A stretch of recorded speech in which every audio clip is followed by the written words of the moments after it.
is this team? Ladies and gentlemen, I am pissed. I'm not going to F-bomb it yet.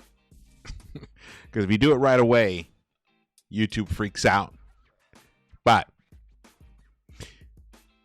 this is not suitable for families and audiences, workplaces. Obviously, you're not going to watch it. It's Wednesday night, the Thanksgiving Eve. Not a happy Thanksgiving Eve for any Knicks fan tonight. I will say this, right now, I'm stuck between two different places right now. Basically, I feel so angry about what I just watched this Knicks team do against the Dallas Mavericks. They went to Dallas. They lost 129-114, but honestly, 15-point. It felt like a bigger beatdown than that. And to think that this happened right after the Knicks gave Denver a beatdown on their home court. They lit them up for 145 points. Historic results in that game, and they come out tonight flat. Like, what the fuck? How do you come out and play that way in that first quarter? It's just shocking to me. It makes me believe that there is something very essential missing from this roster right now. And if you're thinking it's Mitch and Precious, for sure. But that's from the roster standpoint. That's from the rotation standpoint. They're definitely missing. We do need them. But there's something else missing. Where's the Taj Gibson that would slap these fucks right now? Where is the Charles Oakley? Where's the Kurt Thomas who would not tolerate a result like this? Where's the Anthony Mason who for all we know, he would choke one of his own players in the locker room for playing the way they played tonight? Where are those guys? This team is lacking that kind of leadership. And it's not going to come from Jalen Brunson because Jalen Brunson's got work to do. He actually played a very good game tonight, but can't do it all by himself. Karl Anthony Towns, he's too new. He's also a different kind of person, kind of player. That's not what we need. Someone, and I've seen it, people have been posting about, we need an enforcer and stuff. We don't need an enforcer on the other teams. We need an enforcer internally. Now, you would think that would be the coach. You think that would be Thibs. And maybe Thibs is taking a different approach. Sometimes, coaches have plans. It's only game 18. Where are we? The Knicks are now 10-8, game 18. Maybe he's got some plan, laid out as he moves forward where, he'll start kind of tightening it a little bit, getting more in players' faces. But right now, he's just kind of letting it happen. And that might be the right choice. I don't know. But in terms of the actual players, someone internally on that Knicks roster has to hold these guys accountable. How the fuck does OG Anunoby light Denver up for 40 points, career high, and tonight he shits himself? He was falling all over the place, slipping this, here, there, and, couldn't hit a shot. I don't think he made a bucket until the second half. I'm not sure about that, but it was something crazy like that. People are saying things like, when this team gets, punched in the mouth, they fold. And I understand the sentiment behind that, but I don't see them fold. They don't fold. They've made tremendous comebacks. They just haven't been able to get over the hump. They keep coming back because they have an elite offense. But when that offense is not clicking, you need to get stops. You can't let the opponent light you up. You can't let the opponent shoot 50% from the floor and from the three on you. You've got to get angry. You've got to get bitter. And I want to see it on the court. I want to see that inflicted on the opponent. We didn't see it tonight at all, obviously. You can see right down the lower third. It's a famous quote from Winston Churchill. He's the one who gets credited with the quote. Are these Knicks a riddle wrapped in a mystery inside an enigma? And the answer right now is yes. That's what they are. I don't think they understand their own identity. And that also might be a coaching thing. It also might be a coaching thing. I'm not going to look. And also, we've lost some very important pieces from the coaching staff over the years. I mean, we lost Johnny Bryant. Johnny Bryant was essential. Many Knicks players have credited him with helping him understand their weaknesses and how to turn those around into positives. They've understood how they are viewed on the court. He was the guy who was sent into the living room with these players, especially in the offseason, to talk sense to them. So we lost him. I don't know who's replaced him in that respect. I don't think anybody has. And maybe Thibs is uncomfortable doing that. I'm not sure. I'm not going to speculate on that at all. But, and you know me, if you've been watching this channel for a long time, I'm willing to call for Thibs to be fired at any moment. This is not one of those moments. Because if it's defense we need, we got the right guy as a coach. I think he right now is trying to ease his way through these first 20, 30 games during this period when Mitch is not available. And, it sucks that we lost Precious in the last game of the last preseason game. And he hasn't played all this whole season yet. But I do think that at some point, Thibs, and it may even be tonight, honestly, tonight, Thibs might be reading the riot act to these players. I would not want to be a Knick player right now on the team plane headed to Charlotte, because I have a feeling this kind of performance is the kind that will set Thibs off. However, we have seen a new Thibs, and I think he is trying to evolve. So maybe he'll be patient for a few more games. But at some point, that what we're feeling right now as Knicks fans, I'm sure Thibs is going to make his players feel the angst that we are feeling right now. Welcome into the Knicks-Verse. My name is George. Please subscribe. Hit the thumbs up button for me. We're over 9,000 subscribers, trying to get to 10K soon. I hope you guys can join us on that. And definitely drop your comments. I want to hear your thoughts and feelings about this game. And I want to hear your thoughts and feelings, but I want like real ideas about what can be done defensively. I've said you guys are my collaborators. I want to hear what you guys feel about it. I almost went live tonight, but I wasn't sure, how I was going to approach this recap. So sometimes I get a little crazy, and wanted to keep it somewhat manageable. So let's get to this right here. You can see the Knicks lost 129-114. They lost by 15 points. The sadness is that I would have told, like, OG scored 40 the night before, or not the night before, the game before against Denver. We lit him up for 145 points. Dude, if he had only scored 20 in that game and those other 20 were in this game, we would have won. It's like, that's what the weirdness about this team is. That's what this whole thing is. Like, it's so confusing. That's who they are. And it's also incredibly confusing that, yes, okay, look, Jalen Brunson is not a good defender. We know he's not a good defender, but he tries, he's scrappy, he causes turnovers by taking charges, he creates offensive fouls on the opponent, so that's how he makes up for his lack of defensive ability. and execution. That's what he does. And it helps tremendously. Cat's not a stopper.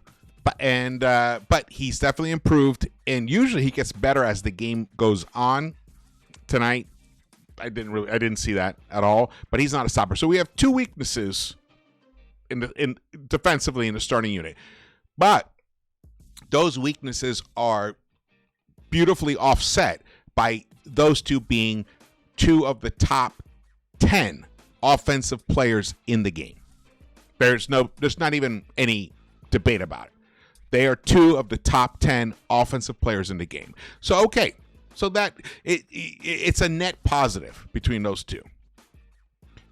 But Josh Hart, he's a starter. He has no real moves or no real offensive package, except he's amazing out on the break, in transition, and he's excellent at finishing, which he wasn't tonight. That's what he brings. But he's, the Swiss Army knife. He can do everything on the court, and he's an excellent defender. He creates tremendous opportunities for the Knicks to just get out on the break and transition. So that's what he provides. And he's a solid defender. That's why he's on the floor. That's why he's starting. Then there is OG Anunoby. OG has been the Knicks' most consistent player all season. I would say, it's a tough competition, but I would say he's probably been the best player for the Knicks so far. And he had a career night 2 nights ago, 40 points for him, outstanding, and his defense has been outstanding. But the last guy in the starting unit, Mikal Bridges.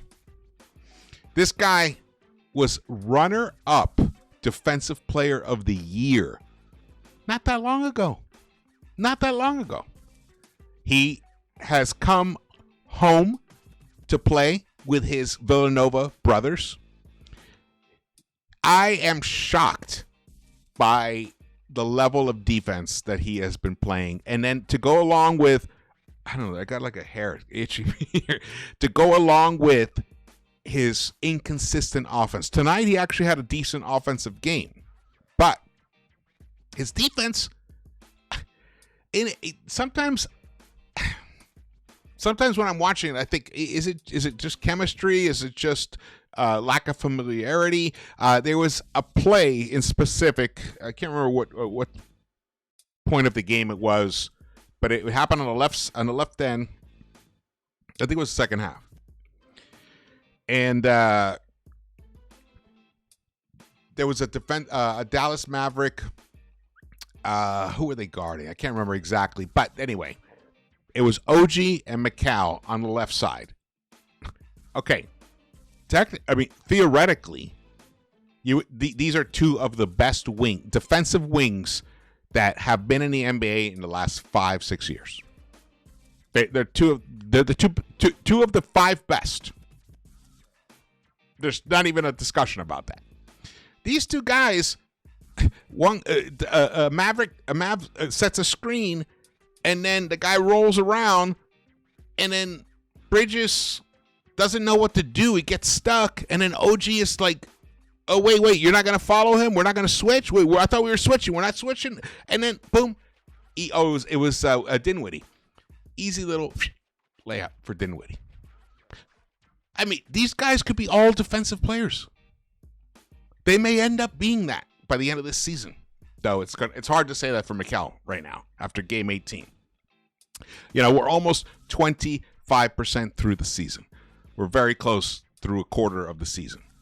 So probably not the way he's been playing now. But OG could easily be an all NBA, an all defensive player. And I was thinking of him as an all NBA guy, maybe third team even this season, the way he's been playing. But that moment of confusion, it's also like, why don't they talk to each other? And then afterwards, we're unfortunately, we don't get to see everything, because we're slaves to the TV coverage and their editing, what they choose, what we see and not. But I there's not a moment afterwards where I see the two guys kind of huddling and talking about, hey, next time that happens, why don't we do this, do that? Oh, we'll just stay with our guys, or let's just do the switch, but do the switch immediately. I didn't see that discussion. Now, maybe it did happen, but I don't think it did. These guys got to talk more. These guys got to communicate more. And it comes back to someone on this team who is respected, valued, and revered needs to hold these guys accountable. Where's the Taj? Not that Derrick Rose was that kind of guy, but he led by example, and he would have really deep conversations with guys, off on the side. I don't think we have that. What do we have now? We have a bunch of rookies on the bench, and that's it. That's it. Now we have Mark Bryant, as an assistant coach. We have Mo Cheeks, assistant coach. But do they have that vibe with the players? Do they have that relationship? No, they're both new this year. Saying all that leads me to think it's just really going to take time. And man, time isn't a given. We all know that. Time is limited. This was game 18. Almost quarter of the way through the season. At some point, you hope it's going to click, but it should start clicking about now. And it looked like it was when we were in Denver. That was incredible. I have not seen a Knicks team play offense like that ever. Ever. I've been watching them for over 50 years. I've never seen a game like that. And then to think they couldn't sustain it for one more fucking night. Going to Dallas against a team that was in the finals? Come on. Where's your pride? And again, I come back to who is holding them accountable. Maybe they're supposed to hold themselves accountable. And that's fine. But it ain't working. It ain't working. So I'm trapped between freaking out and panicking with deep concern about where we're at and being more kind of like chill and like, hey, we just need more time, man. This doesn't feel good. Let's put it that way. Does not feel good at all. Let's get to some stats. Actually, before we get to stats, this was a post that I put out right as the game ended, and it captures exactly what I've been talking about in this opening monologue. If you're a Knicks fan right now, you're most likely feeling like our team is a riddle wrapped in a mystery inside an enigma, and you'd be right. New York Knicks lose to Dallas 129-114 after inflicting a 145-point beatdown on Denver. What the fuck? OG shot 3 for 15. 0 for 8. He did not make a three-pointer tonight after a 40-piece. Honestly, I don't know. Shock. Shock is my reaction. Here it is. A minus 15. This is the guy who, and Tommy Beer is the one who's been tweeting this out, talking about a player in his first 40 games on a new team. The total plus minus. He has the highest total plus minus of any player ever on a new team in the first 40 games. Higher than Kevin Durant. I forgot who some of the other guys. He had, it's 453 or something. I mean, now it's dropped a bit, I'm sure. But like that's the level of play that he has given the Knicks.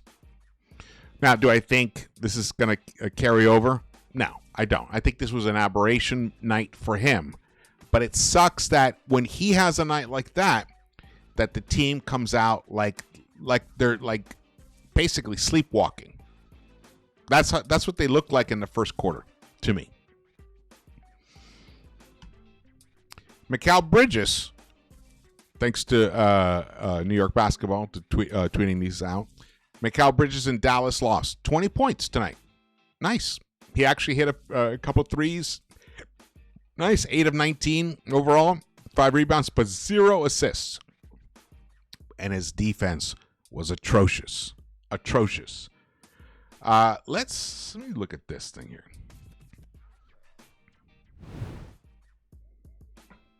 Mikal Bridges was a minus 11 in plus minus tonight in almost 39 minutes of play. He hit 4 of 10 from the three-point line. His three-point shot definitely looked better tonight. Absolutely. He took 10 three-pointers. He took the most on the team. OG took the second most, 8. Nada. Didn't hit any. Now, here's the thing also that's wrong about the way the team played. The team hasn't attempted less than 30 three-pointers in quite a while, because you can't win in the NBA unless you're putting up three-pointers. So why did tonight, when they were trying to get back in the game, make a little run, which they did, they had little runs, why not put more threes up? Come on, guys. It's not brain surgery. Work it. Get more threes. Many times, Jalen would come down. He's at the three-point line, do a little dribble fake, and drive.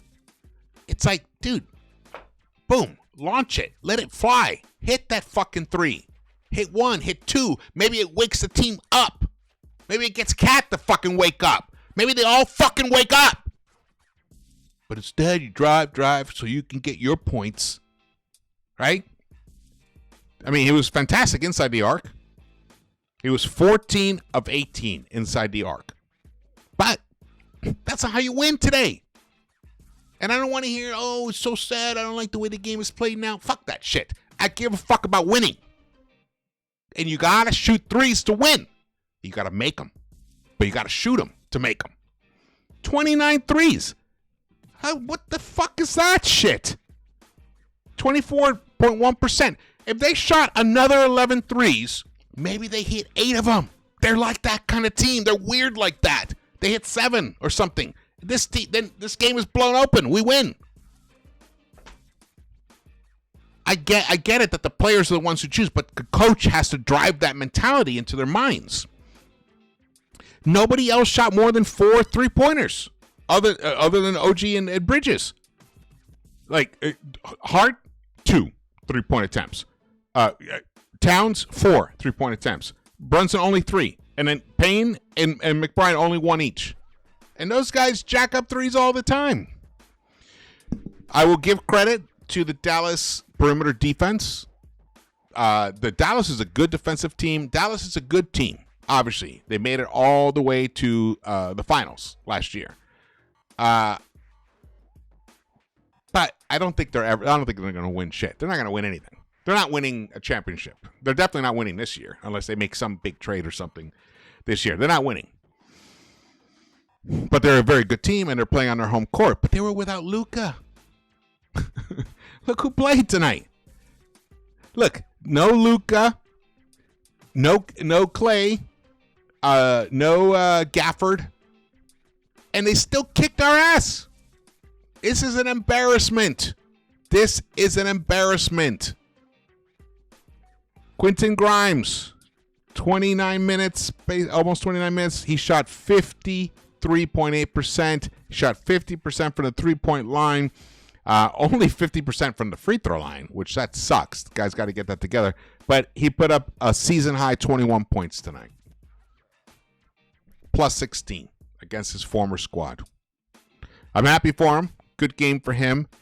I think he deserves to stay in the starting unit.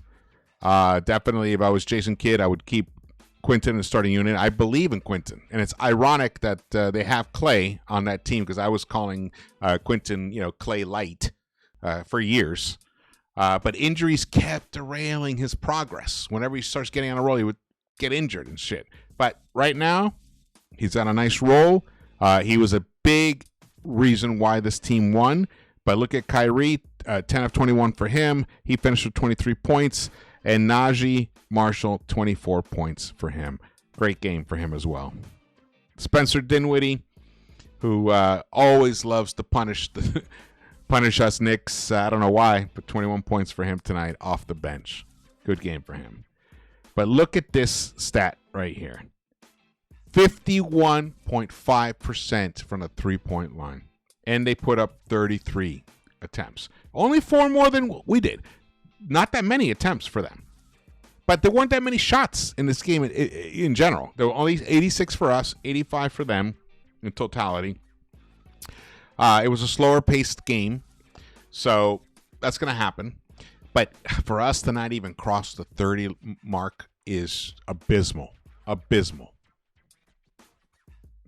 Look, man, if we even just shoot just 4 more, let's say we matched the Dallas Mavericks 3-point attempts. We just did that. We could have hit 3 out of those 4, and we'd be 10 for 29. This game could be really different. It would be much closer at the end. There were definitely possessions where they just gave up and let guys drive and finish. It would have been a completely different kind of game. And this is the kind of game where I have to ask of Thibs, where was Become Dadier? Where was this guy? That guy is a 3-point shooter, man. He is a sniper. And he's got great length because Dallas is active and they're long as well, except for Kyrie. Dadier would have been nice to see on the court. But no. Thibs, no. Nothing. Not even a look at all. Man, I'm pissed off. Holy shit.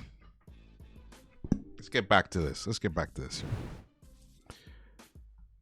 me show you this thing. This is the total corner 3-point attempts in the regular season. Bridges has attempted the most from the corner, and he's hitting it at a 44.4% clip.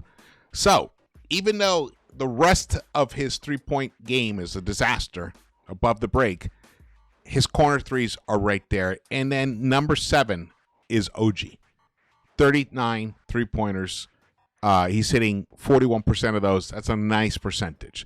So the New York Knicks are the team, other than Detroit, who are capitalizing on the corner 3 right now. But I really didn't see enough of that. I think OG took maybe, of his 8 3-point attempts, I think maybe 1 or 2 were from the corner. So something is off with where the players are ending up on the floor on offensive possessions. That has to be fixed. This is from shotcreator.com. Actually, someone posted this, and I took it from there. Let's just go through this quickly. Going to be wrapping up soon.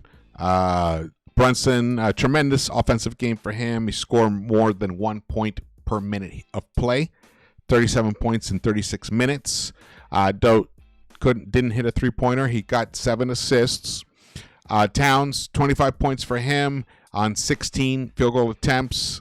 Excellent efficiency. 14 rebounds. Josh Hart, 12 points. Only 2 rebounds for Josh Hart. You know, when Hart is got less than like 7 rebounds, something's wrong. And he played 42 minutes tonight. I do have final thoughts to say about Mikal Bridges, so you should stick around for that. I got some final thoughts about it, and I'll get to it tonight. 20 points for him, 4 of 10 from 3-point line. Good. See the bench, only 12 points from the bench tonight, and the plus minus. Well, we all saw that before. You can see, Dinwiddie was the Mavericks bench tonight, but they got some from Hardy. Gortman hit a 3. I think it's the only 3 he's hit all year. What do they get? 30 points from the bench for them. And all 5 starters in double figures, 3 with 20 points or more, and PJ Washington with 19.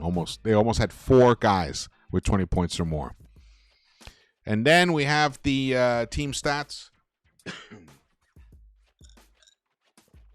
Knicks shot 24% from the three-point line compared to 51.5% from the Mavericks. The Mavericks more than doubled them up. Crazy. Crazy. Assists. The Knicks, I mean, we were, basically averaging 30 assists per game for the past 6 games. Only 20 tonight. But when you're shooting as poorly as we are, as they did tonight, it's hard to rack up those assists, but still 20 is abysmal. We got out-rebounded. We're a -10 in rebounding. Fast break points, a -2. Points in the paint, we were a +4, pretty even. But fouls, actually, they committed a lot more fouls than we did. We went to the... that actually, I mean, can you imagine if we hadn't gone to the charity stripe 30 times and connected on 27 of them? We shot 90% from the three-point line. This game could have been easily like the largest lead was 24. That's what could have been the final score if the Knicks didn't get to the free throw line like they did. Okay, so McAlbridge. He's the Enigma. Like I said before, runner-up, Defensive Player of the Year not that long ago. He's known as a fantastic two-way player. When he was traded to the Nets, he averaged 23 points per game, 23-something per game. So he obviously could take the role of being a number one. Is it natural for him? No, obviously it's not. He did struggle somewhat defensively when he came to the Nets, but a lot of that was attributed to the fact that he had to be the primary offensive initiator on offense. So that's a lot of work. That's a lot of body energy that's expended when you have to, like Brunson is. Let's say Brunson was also the defensive stopper on the other end, and he was the offensive engine. It's exhausting. Well, that's what Bridges was with the Nets. He is also, right now, has the longest consecutive games played streak in the NBA. I don't know where he's at right now. He also has never missed a game in college. And when he was in high school, he only ever missed one game. So when you think about this, 4 years high school, was he 2 years in college, 2 or 3 years in college? I can't remember exactly, whatever it was. And now he's like 6 seasons in the NBA. He's only missed one game. And tonight, he played 40 minutes. It might be possible that this man is worn out. That's why we're seeing the type of defense that he's giving us. He's not that guy anymore. It's very possible. He may be burnt. He may be cooked. It might be possible. Now, he's young. So there's ways that you can recharge yourself, recharge your body, recharge your mind. But unfortunately, we're in the thick right now. We're just a quarter of the way into the season. So it's not going to happen during this season. So that is one of the reasons I am concerned. All right. Thank you so much for watching this. Again, my name is George. Please subscribe, hit the thumbs up button for me, and drop your comments. I want to hear your thoughts and feelings about what I've said tonight, or your own thoughts and feelings about what the Knicks in general and the game. We have a very early game on Friday, Black Friday, a noon start. For me, it's 9 a.m. So I'll be having my coffee and my Egg McMuffin while I watch this game. It's against the Charlotte Hornets. We should win that game, but at this point, you cannot take anything for granted at all. For all we know, we're going to score 160 on Charlotte. That's what's crazy about this game. That's the lower third right there, man. A riddle wrapped in a mystery inside an enigma. We need to get out of that. I believe that Thibs is going to figure it out. Now, getting Precious back is going to help, and then Mitch will help tremendously. But even before that, he's got to get this group to play a much higher level of defense. And that starts with communication and being held fucking accountable. We need that. All right. Thank you for watching this. I will see you. I hope you have a great Thanksgiving. I hope everyone has a great Thanksgiving. And I will see you around the Knicks-Verse.